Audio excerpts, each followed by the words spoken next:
अस्सलाम वालेकुम फ्रेंड। आज जो हम टॉपिक डिस्कस करने जा रहे हैं वो है साइटोप्लाज्म।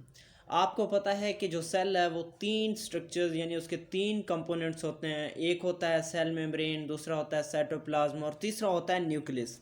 आज हम अपने सेल के दूसरे कंपोनेंट को डिस्कस करने जा रहे हैं जो कि साइटोप्लाज्म। तो साइटोप्लाज्म है क्या? एक्चुअली ये एक जेली लाइक फ्लूइड होता है। तो अगर आप हमारे चैनल पे नए हो तो आप लोग हमारे चैनल को सब्सक्राइब कर लें। अगर आपने हमारी पिछली वीडियोस नहीं देखी तो आप जाके हमारे जो पिछली वीडियोस हैं उन्हें विज़िट करें। इंशाल्लाह आपको बहुत ज़्यादा इन्फॉर्मेशन मिलेगी।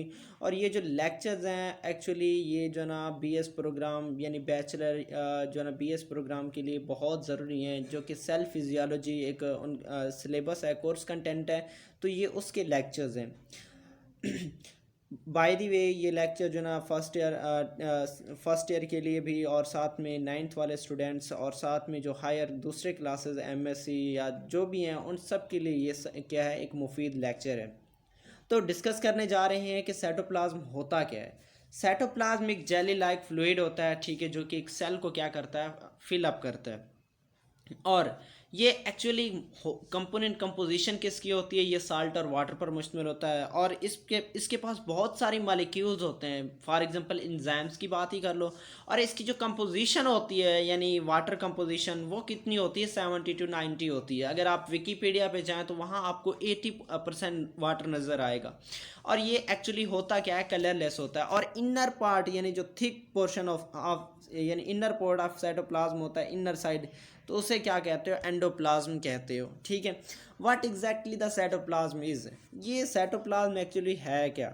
ठीक है, और ये कहाँ एक्चुअली आपको पता है कि साइटोप्लाज्म जो एक सेल मेम्ब्रेन है, सेल मेम्ब्रेन के अंदर वाला पोर्शन, और उसमें से न्यूक्लियस को आप निकाल दो। ठीक है, everything within the cell, cell का हर चीज़ क्या है, साइटोप्लाज्म है, सिवाय किसको, कि आप न्यूक्लियस को वहां से निकाल दो। इनसाइड द सेल, सेल के अंदर जो कुछ भी है, किसको निकाल दो, न्यूक्लियस को निकाल दो, तो वो क्या बनाएगा, साइटोप्लाज्म बनाएगा। साइटोप्लाज्म तीन कंपोनेंट्स पर मुश्तमिल होता है। नंबर 1 मेम्ब्रेनस बॉन्डेड ऑर्गेनेलीज, दूसरा क्या होता है, साइटोसोल, और तीसरा क्या होता है, इंक्लूजन्स। जो मेम्ब्रेनस बाउंडेड ऑर्गेनेलीज होती हैं, आप इससे अच्छी तरह से वाकिफ़ हो कि ये क्या कौन कौन सी ऑर्गेनेलीज इसके अंदर मौजूद हो सकती हैं, जैसे कि माइटोकॉन्ड्रिया, गोल्गी apparatus, लाइसोसोम, और कौन से हैं, इसी तरह से राइबोसोम। ये सारे के सारे क्या हैं, मेम्ब्रेनस बाउंडेड ऑर्गेनेलीज, और किसके अंदर मौजूद हैं, इसी साइटोप्लाज्म के अंदर मौजूद हैं। और यही जो ऑर्गेनेलीज होते हैं, हर ऑर्गेनेली का क्या होता है, एक स्पेसिफिक फंक्शन होता है। ठीक है, और यही जो है ना सस्पेंडेड होते हैं कि इसमें साइटोप्लाज्म में। ये स्ट्रक्चर आपको नजर आ रहा है, ठीक है, देख लें यहाँ से, एंडोप्लाज्मिक रेटिकुलम, ये क्या है, ये एक ऑर्गेनेली है जो कि इसी सेल के अंदर, साइटोप्लाज्म के अंदर मौजूद है। और इसका फंक्शन क्या है कि ये प्रोटीन और लिपिड की सिंथेसिस में इन्वॉल्व होता है। ये देखें, ये वेजिकल्स हैं, ये सिक्रेटरी वेजिकल्स भी हो सकते हैं। ठीक है, और वेजिकल की फॉर्मेशन कौन करवाता है, ठीक है, वो गोल्गी apparatus करवाता है। ठीक है, इसी तरह से अगर हम न्यूक्लियर एनवलप की बात करें तो न्यूक्लियर एनवलप क्या है, ये न्यूक्लियर मेम्ब्रेन है। ठीक है, जो न्यूक्लियस को क्या करता है, सराउंड करता है। ठीक है, जो न्यूक्लियस को या न्यूक्लियर मटेरियल को साइटोप्लाज्म से क्या करता है, सेपरेट करता है। कौन सेपरेट करता है, यही न्यूक्लियर मेम्ब्रेन या न्यूक्लियर एनवलप भी बोलते हैं। ठीक है, लैसोसोम है, लैसोसोम के पास क्या होती हैं बेटा, डाइजेस्टिव एंजाइम्स होती हैं। ठीक है, इसी तरह से माइटोकॉन्ड्रिया की बात करें तो माइटोकॉन्ड्रिया क्या है, सेलुलर रेस्पिरेशन में इसका बहुत बड़ा रोल होता है। तो ये सारे के सारे ऑर्गेनेलीज हैं कि जो सेल के डिफरेंट फंक्शंस हैं उन सबको क्या करते हैं, परफॉर्म करते हैं। जैसा कि आप यहाँ आपको नज़र आ रहा है, ये क्या है, प्लाज्मा मेम्ब्रेन है, ये साइटोसोल है। ठीक है, अब प्लाज्मा मेम्ब्रेन का क्या फंक्शन होता है कि ये जो है सेल को जैसे कि सराउंडिंग से सेपरेट करता है, हम पहले भी पढ़ चुके हैं। और ये आपको जो साथ में ये सेंटर में ये नज़र आ रहा है, ये देखें, ये जो खाली पोर्शन है, ठीक है, ये यहाँ, तो इसे क्या कहते हैं, साइटोसोल कहते हैं। और साइटोसोल में कोई ऑर्गेनेलीज या कुछ भी नहीं होता, सिवाय चंद जो मटेरियल अभी हम डिस्कस करने जा रहे हैं वो उसमें मौजूद होते हैं। और इसमें कोई मेम्ब्रेनस बॉन्डेड ऑर्गेनेली नहीं होता। तो साइटोसोल क्या होता है, एक जेल लाइक स्ट्रक्चर होता है जो कि ये इनक्लोज्ड मेम्ब्रेन के अंदर मौजूद होता है। वो कौन सा सेल मेम्ब्रेन के अंदर मौजूद होता है और इसमें कोई ऑर्गेनेली नहीं होता, ठीक है। और अगर हम इसके कम्प्लेक्स स्ट्रक्चर की बात करें तो ये साइटोस्केलेटन फिलामेंट्स, वाटर मॉलिक्यूल्स और जो दूसरे डिजॉल्व मॉलिक्यूल्स हैं वो इसमें मौजूद होते हैं।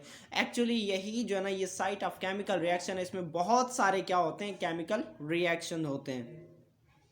और केमिकल रिएक्शन में आपको एक एग्जांपल दे दूं किसकी, के ग्लाइकोलाइसिस जो है ना साइटोप्लाज्म में होता है, साइटोसोल में होता है, ठीक है। तो जो कम्प्लेक्स मिक्सचर है वो कौन कौन से, जैसे कि हमने बात की थी cytoskeleton filament. Cytoskeleton filament actually cell को एक शेप देते हैं, उसे एक शेप कौन प्रोवाइड करते हैं, वही साइटोस्केलेटन प्रोवाइड करते हैं। और साइटोस्केलेटन ये प्रोटीन फिलामेंट है, जैसे ट्यूबुलिन है, एक्टिन है और मैक्रोट्यूब्यूल्स, ये सारे के सारे क्या हैं, साइटोस्केलेटन है। उसके बाद वाटर की बात करें, साइटोसोल में जो वाटर की कंपोजिशन है वो कितना होता है, 70% होता है साइटोसोल में।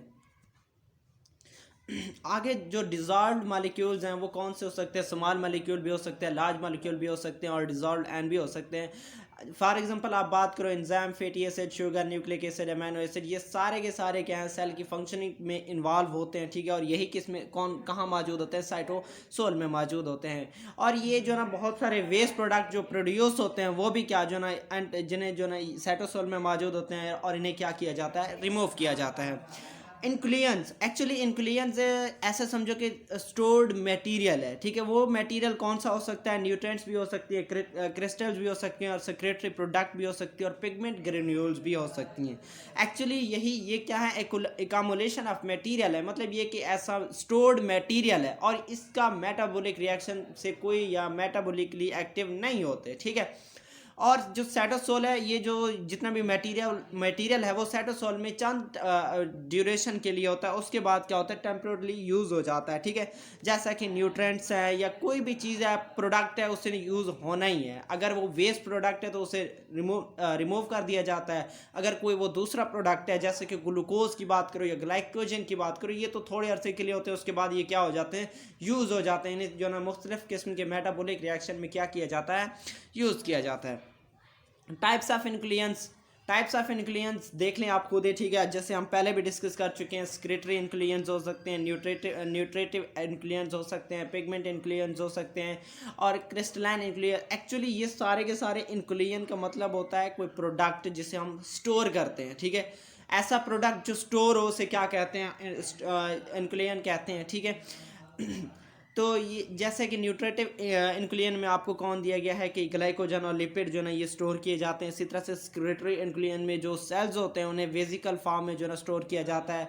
पिगमेंट ग्रेन्यूल्स जो ना, इसमें जो पिगमेंट्स हैं उनको ग्रेन्स की सूरत में जो स्टोर किया जाता है। बहुत सारे पिगमेंटेड जो ना मटेरियल्स हो सकती हैं, ठीक है। इसी तरह से जो ना क्रिस्टलाइन इन्क्लियन हैं, जो स्टोर्ड मटेरियल है वो क्रिस्टलाइन फॉर्म में होता है। तो ये सारे के सारे क्या हैं, इन्क्लियंस हैं। तो फंक्शन ऑफ साइटोप्लाज्म, एक्चुअली ये जैसे आपको पता है कि जो जेनेटिक मटेरियल है वो न्यूक्लियस से सेल के अंदर उसकी जो ना मूवमेंट होती है, तो उस मूवमेंट में हेल्पफुल कौन होता है, यही साइटोप्लाज्म होता है। और जो ना सेलुलर रेस्पिरेशन के दौरान बहुत सारे जो ना केमिकल रिएक्शन हो रहे होते हैं, यानी सेलुलर रेस्पिरेशन ही केमिकल रिएक्शंस को बोलते हैं। तो वही केमिकल रिएक्शंस के दौरान जो प्रोडक्ट ज़रूरत होती है वो कहाँ से आता है, किसकी मदद से आता है, वो साइटोप्लाज्म में ही होता है और साइटोप्लाज्म से ही आता है, स्टोर्ड मटेरियल होता है। तो उसके बाद जो ना ये जो ना एक सेल को फिल अप करने में, सेल को कंपोजिशन को फिल अप करने में इसका बहुत बड़ा रोल होता है और ऑर्गेनेलीज को एक स्पेसिफिक प्लेस प्रोवाइड करता है। इसी तरह से ये सेल को एक शेप प्रोवाइड करता है और वेस्ट प्रोडक्ट्स को जो ना डिज़ोल्व करता है। इसी तरह से मज़ीद जो ऑर्गेनेलीज हैं, इसी तरह से जो ऑर्गेनेलीज की ग्रुपिंग है उससे बचाते हैं, ठीक है। ड्यू टू ग्रेविटी की वजह से, जो ग्रेविटी की वजह से जो सेल्स हैं वो अपने फंक्शन छोड़ जाते हैं। तो ये साइटोप्लाज्म का क्या काम होता है कि वो जो है ना उनकी फंक्शंस को क्या करता है, मेंटेन करता है और ग्रुपिंग से जो है ना उन्हें सेल्स को बचाता है। इसी तरह से ये बफर के तौर पर काम करता है, क्योंकि जेनेटिक मटेरियल है उसे एक जगह से दूसरी जगह जाना होता है। ड्यूरिंग मूवमेंट उसमें कोई चेंजिंग भी आ सकती है, यानी मूवमेंट में कोई डैमेज हो सकता है या कोलिजन हो सकता है। तो इस कोलिजन से कौन बचाता है, यही साइटोप्लाज्म बचाता है, ठीक है। उसके बाद जो ना बहुत सारे मेटाबॉलिक केमिकल रिएक्शंस होती हैं, वो भी साइटोसोल में हो रही होती हैं, जैसे कि हमने पहले डिस्कस किया था।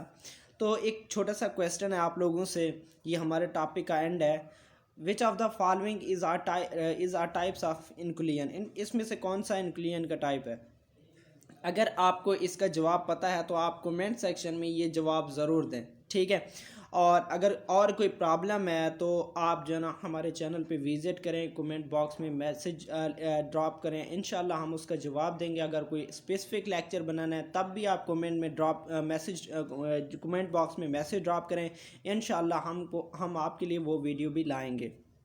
अगर आप हमारे चैनल पे नए हैं तो प्लीज़ सब्सक्राइब आवर चैनल और इन वीडियोस को दूसरे फ्रेंड्स तक शेयर करें ताकि वो भी इससे फ़ायदा हासिल कर सकें। शुक्रिया।